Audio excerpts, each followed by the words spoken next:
சிவபதி கேக்குறாரு, ஏயா கணக்கு, வேலையெல்லாம் எப்படி போகுது? சொன்ன மாதிரி ஆளுகள்லாம் வந்துருவாங்கல்ல?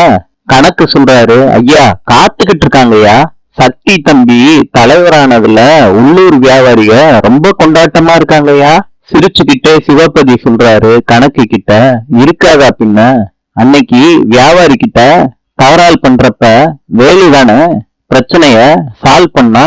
அது முடியும் நான் கூட பெரியவனை தான் தலைவனாக்கலான்னு முடிவு பண்ணியிருந்தேன்.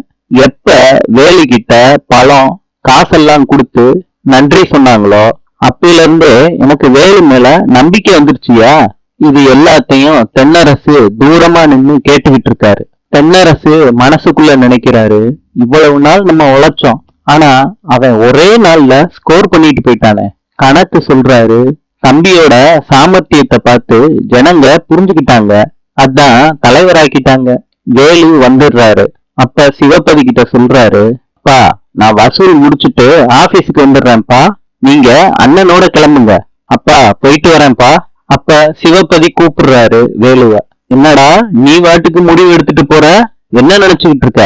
அப்பா நான் உங்க கூட வர்றேன்னு தான்ப்பா சொன்னேன் அப்படின்னு வேலு சொல்றாரு. சிவபதி சொல்றாரு, இனிமேட்டு எனக்கு அடியெல்லாம் தேவையில்லடா, உங்க அண்ணனே போதும், அவன் என் பின்னாடி நிக்கட்டும். இன்னைக்கு நீ சங்கத்துல பதவி ஏற்கணும்டா, உறுதிமொழி எல்லாம் வாசிக்கணும், சரியா வேலு? நான் இருந்து இந்த விஷயத்த நடத்தி கொடுக்கணும்டா உனக்கு, என் பின்னாடியே வா வேலு. சிவபதி சொல்றாரு, தென்னரசு இன்னைக்கு உன் தம்பி பதவி ஏற்கணும், வசூல முடிச்சிட்டு உன் தம்பி கிட்ட கணக்க கொடுத்துடுறா, நீயும் வந்துடணும் மறக்காம, ஞாபகம் இருக்காடா? சரிப்பா. சிவபதி சொல்றாரு, நீ வரலாட்டி அண்ணனுக்கும் தம்பிக்கும் சண்டைன்னு கொளுத்தி போட்டுருவாங்கடா, இது நமக்கு தேவையாடா தென்னரசு? கணக்கெல்லாம் இருக்குடா தென்னரசு, பாரு. வேலு கிளம்புடா, அப்பா சொல்றேன்ல கிளம்பு. பரஞ்சோதி சொல்றாங்க, மாமா இன்னைக்கு சுமங்கலி பூஜை. அதுக்கு சிவபதி சொல்றாரு, நாங்க இருந்து மணி ஆட்டிட்டு சூடம் காமிச்சிட்டு போகணுமோ? பாட்டி சொல்றாங்க, சுமங்கலி பூஜை நீங்க நல்லா இருக்கணும்னு தான்டா பண்றோம், நாங்க விரதம் முடிச்ச பிறகு நீங்க ஆசீர்வாதம் பண்ணி அர்ச்சனை தூவணும், அப்பதான் விரதம் முடியும்டா.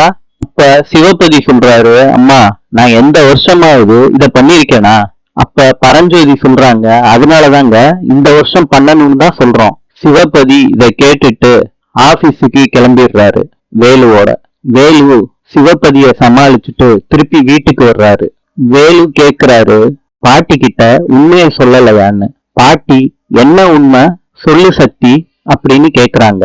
சக்தி நீ ஏதாவது மறைக்கிறியாமா, ஏன் இப்படி பேசிக்கிட்டு இருக்கான்?